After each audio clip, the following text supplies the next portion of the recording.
لا حول ولا قوة إلا بالله العلي العظيم. بسم الله الرحمن الرحيم.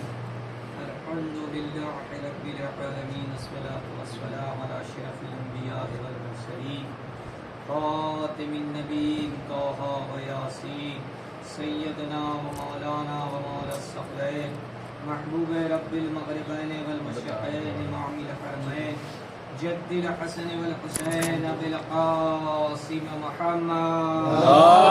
اللهم صل على محمد وآل محمد. وآله الطيبين الطاهرين المعصومين المنتخبين المنتخبين، ولعنة الله على أعدائهم أجمعين من ليلة هذه إلى قيام يوم الدين. أما بعد، فقد قال الله تبارك وتعالى في القرآن المجيد وفرقانه الحميد وقوله الحق. بسم الله الرحمن الرحيم. إنا علينا للهدى وإنا لنا للآخرة والأولى. اللهم صل على محمد وآل محمد. سب سے پہلے آپ تمامی حضرات سے گزارش ہے، ایک بار سورہ حمد، 3 بار سورہ قل هو اللہ، جس سورہ توحید بھی کہتے ہیں، تلاوت فرما کے مرحومہ شکیلہ بانو بنت سے زواد حسین کی روح کو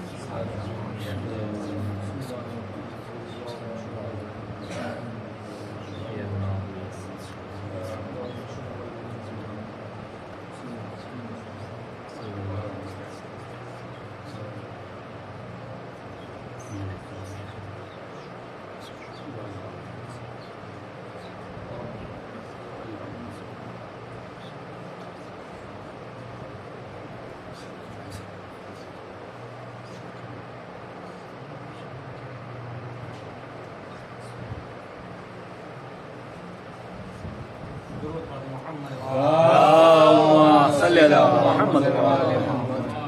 عزیزان گرامی، پروردگار عالم کا بندوں کے لیے کرم خاص، اس نے دنیا میں بھیجنے کے بعد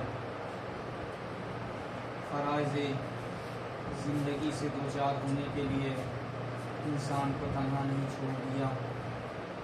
اس دنیا میں جا کے انسان فرائض زندگی میں اتنا موہ ہو جائے کہ اپنی حقیقت بشریت کو بھول جائے اور اپنے وجود کی حقیقت کو کھو دے. کیونکہ ضرورت بشریت اسے کبھی کبھی اتنا مجبور کر دیتی ہے کہ انسان اپنی حقیقت کو پس پشت ڈال دیتا ہے کہ ہم انسان ہیں. قرآن نے بھی اسی طرح اشارہ کیا ہے کہ انسان تو حیوان ہے بلکہ اس سے بھی بدتر ہے. قرآن کہہ رہا ہے کہ انسان ظلم و تقدیر، انسان بہت زیادہ ظلم کرنے والا اور کافر ہے. قرآن کہہ رہا ہے کہ انسان بہت زیادہ ضعیف ہے. یہ تمام منزلیں حضرت انسان کے لیے ہیں، لیکن ان سب کے درمیان پروردگار عالم نے وہ منزل بھی رکھی کہ لقد خلقنا الانسان فی احسن تقویم. ہم نے انسان کو سب سے اچھا بنایا. پروردگار جب تم نے انسان کو سب سے اچھا بنایا تو انسان کا تعلق اس منزل سے کیوں کروایا جا رہا ہے کہ انسان تو ظالم ہے؟ کہیں کہا جا رہا ہے انسان بہت زیادہ انکار کرنے والا، کفر کرنے والا ہے. کہیں کہا جا رہا ہے کہ انسان جانور ہے یا اس سے بھی بدتر ہے. کہیں کہا گیا کہ انسان تو بہت ہی کمزور ہے. پروردگار جب تم نے سب سے اچھا بنایا تھا کہ اس حضرت انسان کی ساری اچھائیوں کا تذکرہ ہوتا، نقائص انسانی کو تعارف کیوں کروایا گیا، یہ کمزوری انسانی کو دنیا کے سامنے کیوں ذکر کیا گیا؟ نہ جانے آواز قدرت آئے کہ ہم نے انسان کو سب سے اچھا بھی بنایا تھا اور ان اچھائیوں کو برقرار رکھنے کے لیے ہم نے رہبر اور رہنما بھی بھیجے تھے، ہم نے ہادیان برحق بھی بھیجے تھے. لیکن اسی انسان نے جب ہادی کا انکار کر دیا تو یہی انسان جانور سے بدتر ہو گیا. کیونکہ ہم نے جانوروں کے لیے کوئی نظام ہدایت قائم نہیں کیا، کیونکہ ہم نے انہیں عقل و شعور سے نہیں نوازا تھا، ہم نے انہیں فطرت دے کے بھیجا تھا. لیکن جانوروں کو دیکھیے کہ انہوں نے ہمیشہ اپنے فطرت کو تکیہ کر کے اطاعت کا راستہ اختیار کیا. یعنی ہر حیوان اپنی منزل پر باقی رہا. عزیزان گرامی، چاہے نباتات کی پیڑ و درخت کی منزل ہو. آپ بتائیں کسی درخت نے کہا ہو کہ ہم پھل نہیں دیں گے تمہیں کیونکہ تم ہمیں پانی دینے کے لیے نہیں آتے ہو. کسی درخت نے ایسا کہا عزیزان گرامی. یا جانور کی منزل لے لیجئے کہ جو جانور جس کام کے لیے اسی میں مصروف ہیں, انسان ہر طریقے سے انہیں استعمال کر رہا ہے, چاہے غذا کے طور پر ہو یا انسان اپنی سواری کے طور پر انہیں ہر ضروریات انسان اپنی پوری کر رہا ہے. کبھی جانوروں نے انکار نہیں کیا, وہ جس منزل کے لیے جس کے لیے خلق کیے گئے ہیں وہ عمل انجام دے رہے ہیں. مگر یہ فقط حضرت انسان ہے کہ جس کو سب سے بہتر قدرت نے بنایا, لیکن بہتر بننے کے بعد بھی یہ انسان اپنی صلاحیتوں کو برقرار نہ رکھ سکا اور اپنی کہیں حدوں سے بڑھنے لگا, کہیں حدوں سے گرنے لگا. میران گرامی, جب حدوں سے گرا تو جانوروں کی حدوں میں شامل ہو گیا, حد سے بڑھا تو کفر کی منزل ایسی بڑھ گئی کہ انسان ہوتے ہوئے دعوی خدائی کرنے لگا, جبکہ وہ جان رہا ہے کہ ہم مجبور اتنے ہیں کہ جاتی ہوئی سانسوں پر بھی ہمارا اختیار نہیں, تو دعوی خدائی کیا کر رہے ہیں.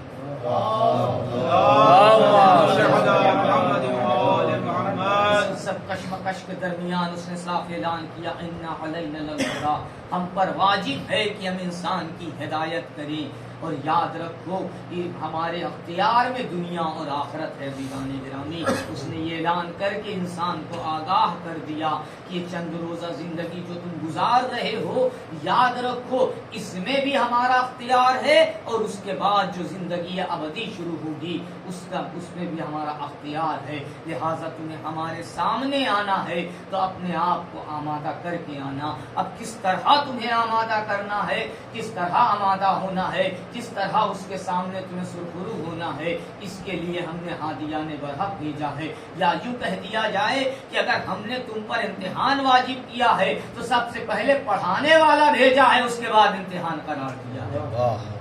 ایسا تم نہیں کہہ سکتے ہو کہ امتحان تو تم نے کر دیا لیکن یہ نہیں جان رہا تھا کہ کچھ نہیں جان رہے ہیں. کچھ سلسلہ تو ہوتا کہ جو بتا دیتا کہ ہمیں کیا کرنا چاہیے تاکہ ہم امتحان میں پاس ہو جائیں. تو ہم نے لیبلوکم ایکم احسن عملا کی منزل رکھا ہے کہ ہم دیکھنا چاہے تم کون اچھا عمل کرنے والا ہے, تو ہم ایسے ہادی بھیجیں گے جو عمل کر کے بتائیں کہ اچھا عمل کیا ہے, وہ زندگی گزار کے بتائیں کہ تمہیں کیسا عمل کرنا چاہیے. یہی منزل ہدایت ہے. عزیزان گرامی, جمعے کا دن گزرا اور یہ شب عزیزان گرامی شنبہ ہے, یعنی ایک امام کی شب شہادت ہے, اور یہ دن کی مناسبت حضرت حجت علیہ السلام کی طرف ہے.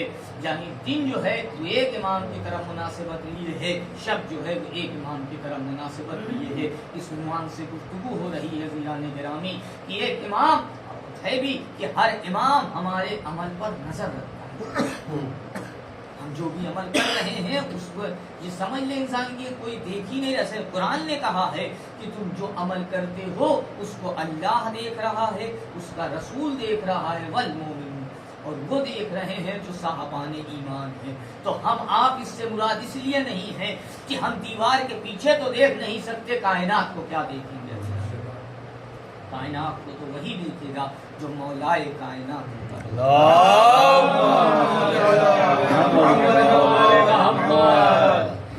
عزیزان گرامی, اب دیکھیں کہ انہوں نے زندگی کیسی گزاری اور کس طریقے سے ہمیں درس زندگی دیا ہے. چوتھے امام کا سلسلہ حیات دیکھیں, سن 61 ہجری سے لے کر سن 38 ہجری میں امام کی ولادت ہے. چوتھے امام کی ولادت 38 ہجری میں. مولائے متقیان کی زندگی میں 2 برس تک علی بن حسین حضرت زین العابدین علیہ السلام رہے. سن 61 ہجری سے آپ کی امامت کا آغاز ہے, 95 ہجری میں آپ کی شہادت ہے. کم سے کم 34 برس تک جو ہے 35 برس تک دور امامت رہا امام.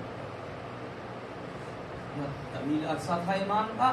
اب امام نے حالات کتنے ویسے تھے وہ آپ کے پیش نظر ہے کہ یزید جیسا بدترین انسان حاکم وقت تھا, اور یہی نہیں, یہ بات ذہن نشین رہے کہ یزید کے بعد بھی جو بیٹھے ہیں وہ یزید ہی جیسے تھے.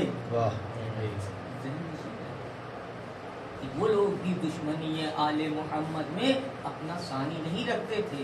صرف واقعات کربلا ہی نہیں, اس کے بعد تاریخ نے لکھا کہ واقعات کربلا کے بعد جب مدینہ میں امام قیام پذیر ہوئے, اہل مدینہ کو شہادت امام حسین کی خبر ملی.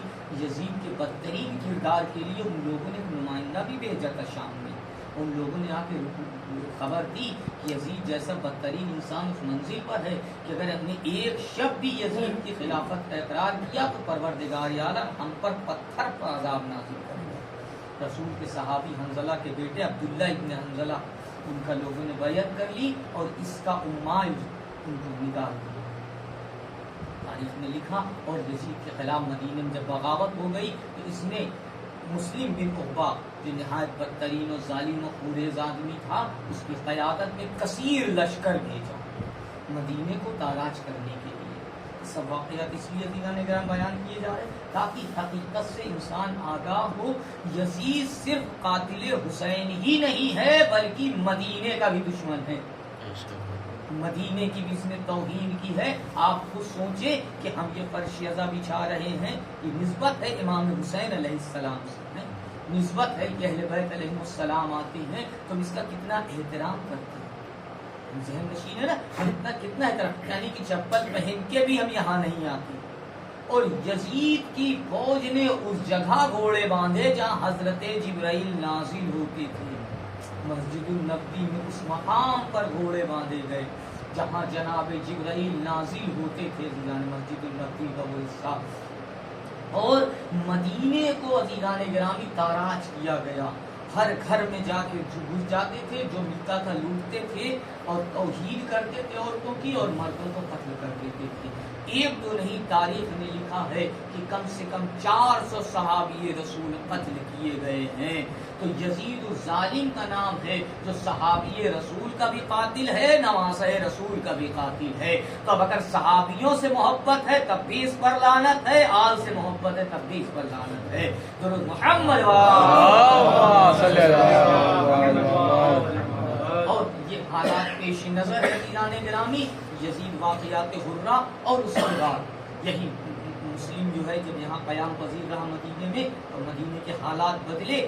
اب مروان جو تھا اس کا رشتہ دار حاکم شام تھا، لیکن سن 60 ہجری سے پہلے جب حاکم شام معاویہ تخت نشین ہوا اور کچھ دن کے بعد اس نے جو عزیزان گرامی لوگوں نے اس کے ذہن میں ڈالا کہ اپنے بیٹے کے لیے کچھ استوار کرو، اس نے مدینے میں مروان سے کہلوایا کہ یزید کے لیے بیعت دے لو، تو مروان نے انکار کر دیا۔ جب مروان نے انکار کر دیا تو حاکم شام نے اسے معزول کر دیا، گورنری سے ہٹا دیا۔ تبھی آپ سنتے ہیں کہ جب امام حسین علیہ السلام دربار میں سن 60 ہجری میں گئے ہیں تو اس وقت گورنر مروان نہیں تھا بلکہ ولید تھا۔ یہ دربار میں بیٹھا تو رہتا تھا چاپلوسی کے لیے، لیکن یہ معزول کیا جا چکا تھا۔ کیوں معزول کیا گیا؟ اس نے یزید کی بیعت کرنے سے انکار کر دیا کہ کام یزید کو نہیں مانے گے تمہارے ولی۔ کیوں؟ اس میں پس منظر تھا، اس لیے نہیں کہا کہ یزید بدترین انسان ہے، اس لیے کیا کہ خود وہ خلافت کا حقدار بننا چاہتا تھا۔ وہ سمجھ رہا تھا کہ اس کے بعد ہم خود بنیں گے، اس لیے اس نے یزید کا انکار کر دیا۔ تو اب یزید کا انکار کیا، معزول ہو گیا تھا، لہذا اس کے خلاف حکومت کی نگاہیں ترچھی ہو چکی تھی۔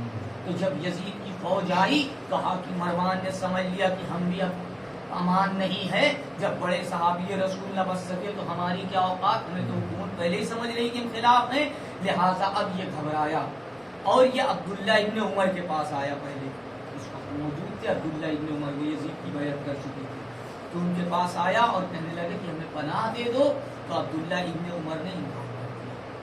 اور یہ جو ہے تیسرے خلیفہ کا داماد بھی ہے مروان۔ تو اب آپ خود دیکھیں کہ لوگ کس طرح نفسی نفسن مبتلا ہو کے ساری روایتیں بھول جاتے ہیں۔ یعنی تیسرے کا داماد تھا، پناہ چاہ رہا تھا دوسرے کے بیٹے سے، لیکن دینے سے منع کر دیا۔ اب یہ آیا کس کے پاس؟ حضرت امام زین العابدین حقیقت کی طرف اشارہ عزیزان سارے واقعات کے پس منظر میں یہ آیا چوتھے امام کے پاس اور آ کے کہتا ہے کہ اب آپ ہی ہمارے اہل و عیال کو پناہ دے سکتے ہیں۔ تو امام نے کہا کہ تم ہمارے قریے میں، ہماری بستی جہاں امام کی کھیتی کی، کاشتکاری کی، جہاں باغات تھے امام کے، منبع جہاں مولانا متقیان نے جو قیام کیا تھا، جب حالات دور بدلے تھے تو امام وہیں جا کے گوشہ نشین ہو گئے۔ تو کہا کہ منبع چلے جاؤ اور وہیں جا کے اپنے اہل عیال، اس میں تاریخ نے لکھا کہ یعنی اس کی زوجہ جو تھی وہ تیسرے کی بیٹی تھی، تو کہا ان کو بھی بھیج دو، اور مولا نے اس کی جان مال کی حفاظت کی ضمانت لی امام نے مروان کے جان مال کی حفاظت لی. یعنی امام بتانا چاہتے ہیں کہ یاد رکھو ہمارا کردار وہ ہے کہ جس کا کلمہ دشمن بھی پڑھتا نظر آئے گا. جب بھی تاریخ کا تذکرہ ہوگا تو لکھا جائے گا کہ مروان کو کسی نے پناہ نہیں دیا مگر اس کے اہل عیال کو امام نے پناہ دی. عزیزان گرامی یزید جو رشتہ دار تھا مگر دشمن ہو چکا تھا. عبداللہ ابن عمر بعنوان صحابیت ہی کہہ لیجئے ربط رکھ رہے تھے لیکن پناہ دینے سے منع کر دیا. لیکن امام نے پناہ دے کے بتایا کہ دیکھ لو جب ہم دنیا میں اتنا پناہ دینے والے غیروں کو ہیں تو اگر تم ہمارے بن جاؤ گے تو ہم دنیا اور آخرت میں کس نے تمہیں پناہ دینے والے ہیں. درود محمد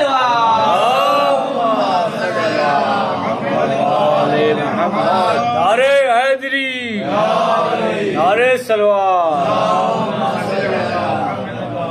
دوسرا منظر تاریخ نے لکھا کہ یہی مسلم ابن عقبہ جب یہ مدینے کو تاراج کر چکا تو اس نے ایک آدمی کو بھیجا زین العابدین علیہ السلام کو بلانے کے لیے.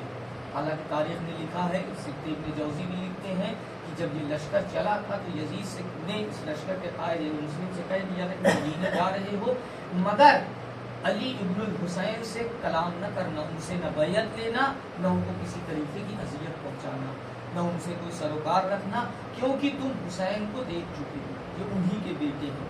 لہٰذا اس نے تاراج کر چکا, مدینے کو برباد کر چکا, تو اس نے بلایا امام کو.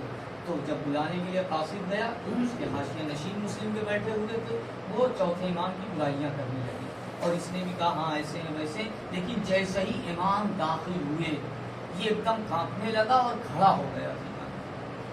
اور امام جتنی دیر تک موجود رہے وہ ظالم کھڑا رہا, گفتگو کرتا رہا. اس کے بعد آپ تشریف لے جائیے.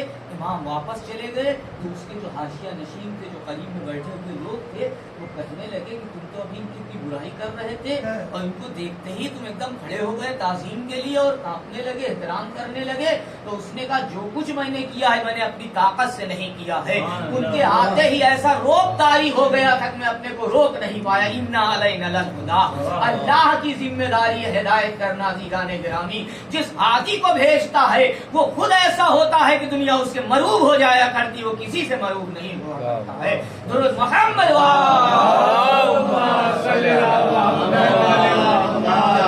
خود بتا رہا زینان گرامی کی امام کی تصویر تاریخی حقائق کے عنوان سے پیش کی جاتی ہے کہ معاذ اللہ امام کمزور تھے اور بہت لاغر تھے اور بیمار تھے. یہ عزیزان حقیقی تصویر نہیں, امام کی روحانیت کی طاقت کا عالم یہ تھا کہ خود عزیز تاریخ نے لکھا ہے کہ کربلا میں قیام کے دوران ایک زرہ آئی جو چوتھے امام کے لیے تھی اور وہ بڑی تھی.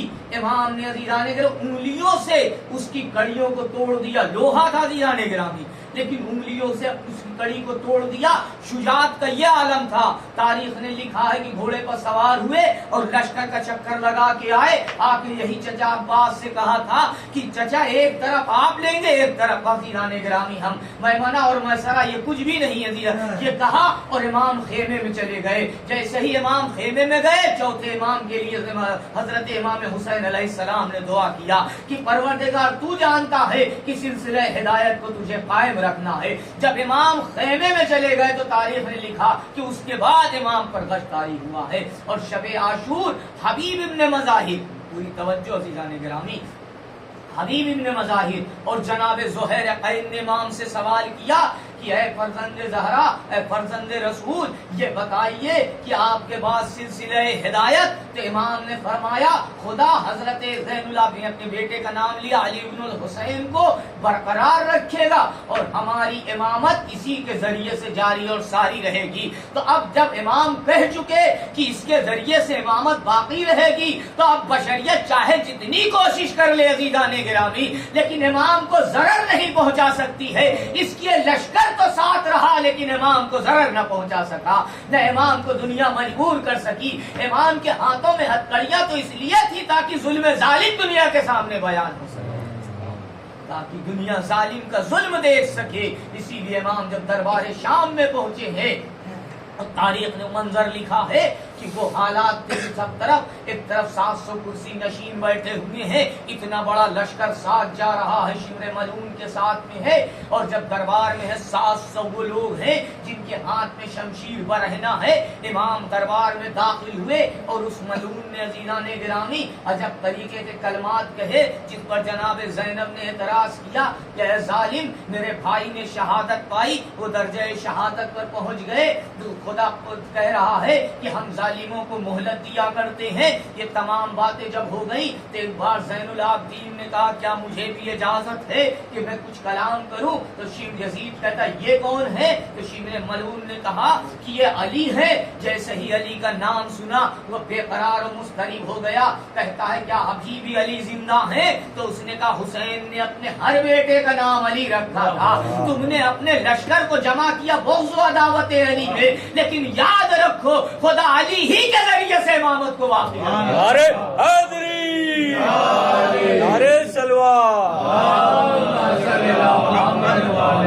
لشکر والوں نے کہا تھا کہ ہم علی کی بغض و عداوت میں جمع ہوئے ہیں، اور وہی علی عزیز دربار شام تک آیا۔ اب جیسے ہی دربار میں کلام کرا اور اس کے بعد وہ منزل بھی عزیزان نے جب امام نے کہا کہ کیا مجھے بھی اجازت ہے کہ میں کچھ کلام کروں، سب سے پہلے امام نے اجازت کی درخواست لے کے بتایا کہ سمجھ لے کہ ہم جب کلام کرتے ہیں تو ہم پہلے اس مکین کے مقام سے اجازت لے کے بتا رہے ہیں کہ ہم میں ابھی بھی شرف انسانی باقی ہے۔ تو حیوان ہو چکا ہے لیکن ہم میں انسانیت آج بھی باقی ہے۔ ہم اس لیے یہ درس دے رہے کل کی تاریخ نہ لکھ سکے کہ بغیر اجازت بولے تھے، جو بغیر اجازت دربار میں بول نہیں سکتا ہے وہ جنگ کیسے کرے گا؟ عزیزان گرامی، اس لیے امام نے پہلے اجازت طلب کی، اور دوسرا مسئلہ یہ تھا کہ امام بتانا چاہتے تھے کہ دربار تیرا ہے، حکومت تیری ہے، لیکن اختیار میرا ہے۔ کیونکہ جب امام نے اجازت چاہی تو اس کے نگاہوں میں وہی پس منظر تھا کہ میرا باپ مدینے گیا تھا اور تمام لوگ بیٹھے ہوئے تھے، اسی درمیان امام حسن علیہ السلام تشریف لائے تھے، اور یہی منظر تھی کہ جب ہم ان کے اہل بیت کی برائی میرا باپ کر چکا، یزید بھی اس میں موجود تھا، اس نے منظر دیکھا تھا کہ میرے باپ نے بنی ہاشم کی تمام برائیاں معاذ اللہ کی۔ اس کے بعد جب امام نے کہا ہمیں بھی اجازت ہے تو اب چاہ رہا تھا کہ نہ اجازت دیں، لیکن لوگوں نے کہا کہ اے حاکم تو بولا تو وہ خاموش رہے، اب انہیں بھی تو بولنے دے۔ تو امام کھڑے ہوئے عزیزان گرامی اور اس کے بعد کلام کرتے کہتے ہیں کہ تم نے کہا تبت یدا ابی لہب کہ میرے رسول اللہ کے چچا کے لیے تو وہ ابی لہب ہے، لیکن وہ امرات و حمالۃ الحطب کی تو منزل ہے، تیری ہی پھوپھی تھی، تجھ پر لعنت ہوئی ہے، یعنی اسی کے دربار میں اس کو ذلیل و رسوا کیا۔ یہ منظر یزید دیکھ چکا تھا، لہٰذا اس نے چاہا کہ ہمیں اجازت نہ دیں، اس نے چاہا کہ ہمیں اجازت نہ دے، لیکن جو دربار میں موجود لوگ تھے انہوں نے کہا اے حاکم تو کتنا گھبرا کیوں رہا ہے، تو اتنا ڈر کیوں رہا ہے، جس کو ہتھکڑیوں میں قید کر کے لایا ہے، تیرے اتنا لشکر سامنے ہے، ہونا تو یہ چاہیے تھا کہ اس کے اندر قوت بیان ہی باقی نہ رہ جائے۔ وہ ڈور و خوف کی وجہ سے اتنے مصائب اٹھانے کے بعد وہ یہاں تک چل کے آ گیا، یہ بڑے اعجاز کی بات ہے۔ اب وہ بولنا چاہ رہا ہے تو یہ سوچ کہ وہ بولے گا کیا، پوری توجہ عزیزان گرامی، وہ کیا بولیں گے؟ تیرا لشکر تیرے سامنے ہے، تیرے جلاد سامنے ہے، جو 700 لوگ ہیں برہنہ شمشیر لیے ہوئے ہیں، ان سب حالات کو دیکھ کے تو انسان خود ہی ڈر جاتا ہے کہ مساکین کے خلاف بولیں گے تو قتل کر دیے جائیں گے، لہٰذا یہ کیا بولیں گے، ذرا اجازت تو دے دے۔ سب سے پہلے منزل پر یزید کو شکست دے دی کہ دربار تیرا ہے، مگر تو جو کرنا چاہتا ہے وہ نہیں کر پا رہا ہے، جو میں کرنا چاہ رہا ہوں وہ کر رہا ہوں۔ حاکم مجبور ہوا اور امام کو اجازت دی عزیزان کرام۔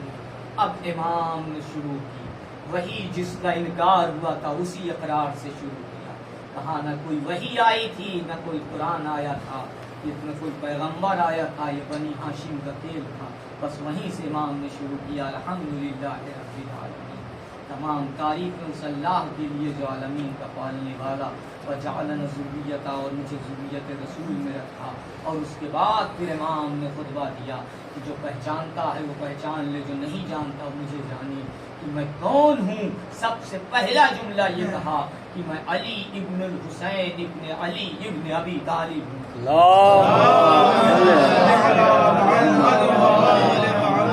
دربار شام پہلی شکست یزید کو دے دی کہ میں علی کا پوتا ہوں، ابو طالب کا پوتا ہوں۔ عزیزان گرامی یہ کہہ کے بتا دیا کہ یاد رکھ کہ علی کا نام میں دربار میں نہیں لے رہا ہوں، پھر تیرے لیے کچھ ذلت و رسوائی ہے کہ نام لے کے سمجھ لے کہ رسول کا ساتھ دینے والا میرا دادا تھا، کافروں کا سربراہ تیرا دادا تھا۔ اگر تجھ میں ہمت ہے تو تو بھی کہے کہ ہم یزید ابن معاویہ ابن ابو سفیان ہیں، تاکہ واضح ہو جائے کہ علی کا پوتا کون ہے، ابو سفیان کا پوتا کون ہے۔ دنیا دیکھ لے کہ اسلام کی مدد کرنے والا کون ہے، اسلام سے دشمنی رکھنے والا۔ اسی لیے یہی تو کہا تھا کہ ہم نے بدر و حنین کا بدلہ لے لیا، ہم نے خندق کا بدلہ، خیبر احد کا بدلہ لے لیا، تو امام نے فرمایا عزیزان گرامی کہ ہم ان کے ہیں ذلہ، یہ کہہ کے واضح کر دیا کہ پہچان تو جس کے ذریعے سے ذلت و رسوائی کرنا چاہتا ہے، ہم اسی عنوان سے تجھے ذلیل و رسوا کر دیں گے۔ ابو طالب کا نام لے کے بتا دیا کہ پہچان یہ محسن اسلام ہے، جب تک ابو طالب کا لہو باقی رہے گا نہ تو قرآن مٹا سکتا ہے نہ تو امامت کو مٹا سکتا ہے، کیونکہ محافظ اسلام کا نام ابو طالب ہے۔ یہ لہو بدلتے رہیں گے، زمانہ بدلتا رہے گا، مگر ہر چہرہ ابو طالب کا کردار لے کے دنیا کے سامنے آتا رہے گا۔ درود محمد صلی اللہ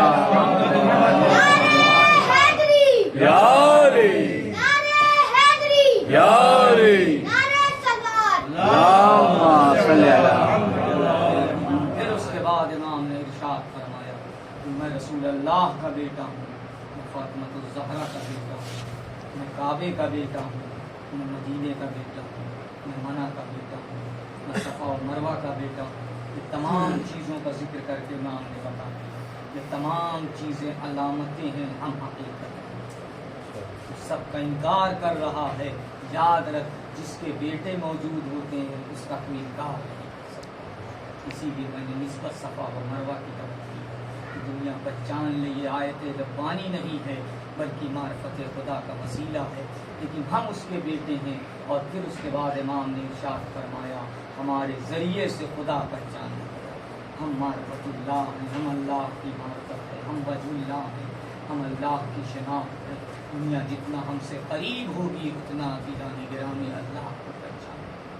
اور امام کا خطبہ اس کے بعد پھر امام نے وہ مسائل کے جملے کہے کہ میں اس کا بیٹا ہوں جسے 3 دن کا بھوکا پیاسا شہید کیا گیا، میں اس کا بیٹا ہوں جسے پس گردن سے شہید کیا گیا، میں اس کا بیٹا ہوں جس کے آغوش میں اس کے 6 ماہ کے بچے کو شہید کر دیا گیا، میں اس کا بچہ بیٹا ہوں جس کے لاشے کو پامال کیا گیا، میں اس کا بیٹا ہوں کہ جس کے کڑیل جوان کے سینے پر برچھی کی اڑی لگی۔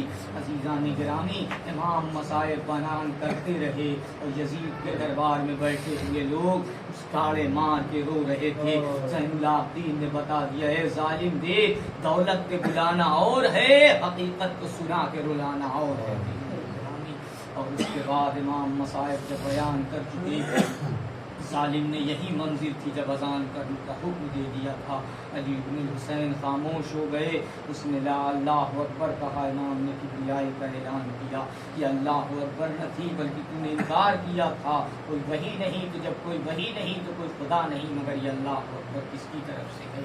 اور اس کے بعد جب اس نے کہا محمد رسول اللہ، امام نے کہا بتا یہ تیرے جد کا نام ہے یا میرے جد کا؟ اگر تو کہتا میرے جد کا نام تو تو جھوٹا ہے، اور میرے جد کا نام اذان میں لیا جائے تو کیا جس کے جد کا نام اذان میں شامل ہو اس کی ذریت کو بے مقنع و چادر کشا کشا کھلایا جائے۔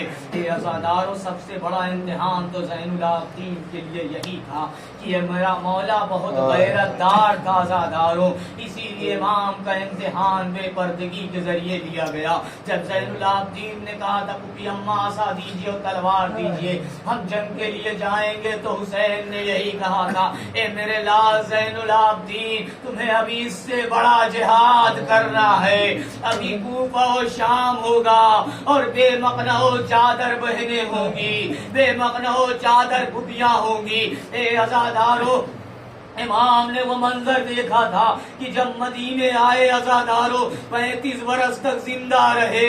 جب بھی امام کے سامنے پانی آتا تھا یہی آواز دیتے تھے ہائے پانی تو ہی ہے جس کے لیے میرا بھائی شہید کر دیا گیا, میرا بابا کے لب تک تو نہ پہنچ سکا. پانی کو دیکھ کے رونے لگتے تھے عزادارو. اگر جانور کو لے کے قصاب جاتے تھے تو امام یہی سوال کرتے تھے کہاں لے کے جا رہے ہو؟ کہا مولا انہیں ذبح کرنا ہے. کہا کیا ان کو سیراب کر دیا ہے؟ کہا مولا اس وقت تک قطع نہیں کرتا جب تک انہیں سیراب نہیں کر لیتا. امام تڑپ جاتے تھے ارے جانوروں کو تو سیراب کر دیا جائے مگر ہائے میرا بابا میرا پیاسا ذبح کر دیا گیا. عزاداروں اگر منہال نے کہا مولا کب تک روئیے گا تو یہی کہا تم نے انصاف نہ کیا. یعقوب کا ایک بیٹا نگاہوں سے اوجھل ہوا کتنے برس تک روتے رہے. اے منہال ہمارے 18 یوسف ہمارے سامنے پامال کر دیے گئے. اے یوسف منہال کیا یہ بھی ہماری میراث ہے؟ ہماری ماں بہنوں کو بے مقنع چادر گرایا جائے. اے عزادارو آج حسین کے اسی عزادار کی شہادت ہے. سن 95 ہجری عزادارو آج ہی کی شب تھی جب ولید بن عبد الملک نے زہر دلوایا. عزادارو امام کی شہادت واقع ہو گئی. ظالم نے اپنے گناہ کو چھپانے کے لیے پورے مدینے میں سوگ کا اعلان کرا دیا.